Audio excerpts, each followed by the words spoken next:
New fragment fusion for Monday, January 17th, Opardin Clanfather. Let's see what it's about next.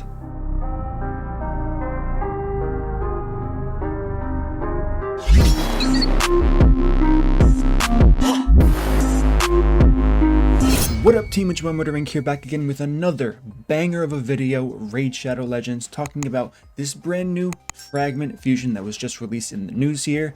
Faction, barbarians, could they use some love? Sure. I mean, we already have Seal of Drake's OP champion, we all know it, we get it for free, but let's see what this guy has to offer. He's legendary, of course, type, HP, affinity magic, Plarium, what are you doing? Everybody knows we have enough magic champions. Why isn't he Force? Why isn't he Spirit? Why isn't he Void? Just kidding, we know they don't do Voids unless it's a special occasion. So what do they have to say about this guy? Let's dive into his kit. His looks may be pretty good, as we can kind of see here. Opardin Clanfather should be a great addition to the barbarian faction that lacks HP support champions. Really? That's what you're gonna say? Let's swap over to the game really quickly. Lacks HP support champions.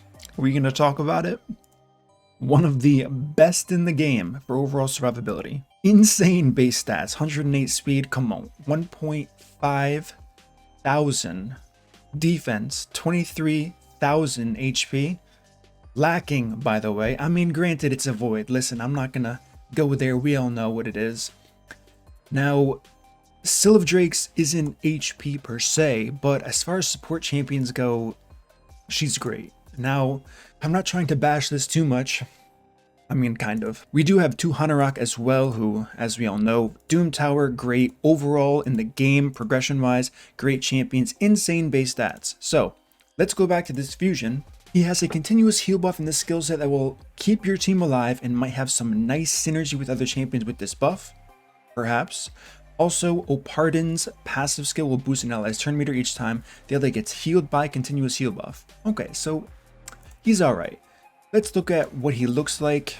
I mean, hey, listen, aesthetic wise, I like where they went with this. Barbarian, kind of like a Norse lore, like, I don't know, kind of reminds me a little bit of like something like Odin. You guys know what I'm saying. Odin, I can't think of the other name, not Loki, Thor. All of these things, it kind of fits that vibe. He almost looks like Olaf from League of Legends if anyone plays. Anyways, let's go over his skills. A1 attacks one enemy 2 times. Great. Each hit has a 50% chance of decreasing the target's turn meter by 5% and 50% chance of filling this champion's turn meter by 5%. So this is not that good. I'm assuming there's going to be tons of books because this is really bad as far as legendary goes, which is unfortunate. 50% chance probably going to stay, but the percent of turn meter, hopefully, please. I mean, 5% is nothing, right? Right? Think about how many times you have to get 5% to get even close to a turn meter booster or any of that stuff. So hopefully it goes up to like 15%. That would be much better. A2, Rally the Tribe. Really cool name. Attacks all enemies, heal all allies by 10% of this champion's max HP, heals all allies under continuous heal buffs by 15% of the max HP instead. I mean, this could slap. We don't know, don't have the base stats in front of me. I mean, as far as healing goes, okay. I hate to say it, but this is looking like another stun set champion here. We have an AoE ability that heals also. He doesn't have a revive though, but let's keep going. That is a 4-turn cooldown, probably going to be booked to a 3-turn cooldown. If it's 2 turns, that's really good. 2 turns on anybody with utility like this is pretty dang strong. But that's me, of course, hoping for the absolute best. A3 Clan Mentor removes all block buffs, heal reduction debuffs from all allies. Is that common? Let me know. Is that common in progression? Leave me a comment below. Let me know what you guys think. I don't remember being hit with block buffs or heal reduction while I was progressing.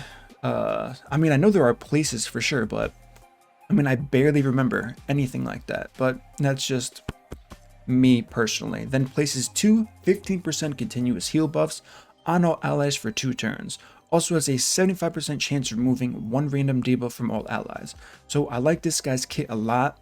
Baseline, the main issue, and this is something that Plarium either doesn't understand or they just kind of throw things together is this is all based on not having accuracy, and then you have an A1 that needs accuracy to decrease the target's turn meter.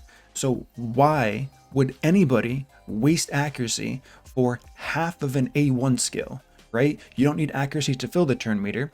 You don't need accuracy to heal allies. You don't need accuracy to remove debuffs from your allies or place continuous heals and then have another chance of removing one random buff from your allies.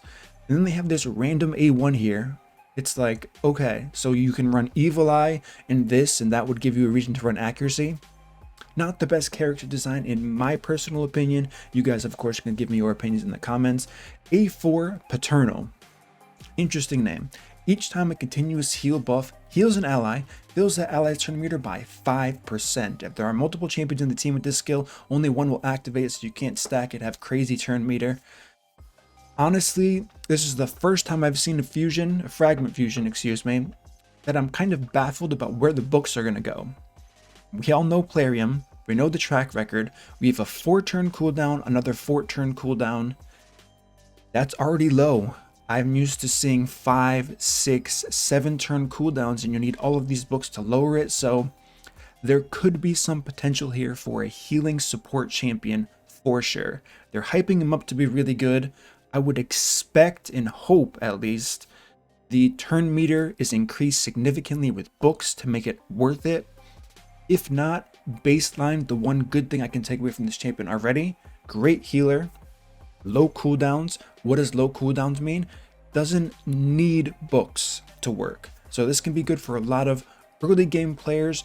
Mid game is where it starts to get iffy a little bit. End game, unless someone figures out something 3000 IQ for this champion, I don't personally see it on first glance, but we don't make, I guess, concrete assumptions. We kind of just throw guesstimates when we first read things for the first time here until we can test the champion. So until that happens, as of right now, looks really good for players who are starting out. This is your first fusion, second fusion, third fusion.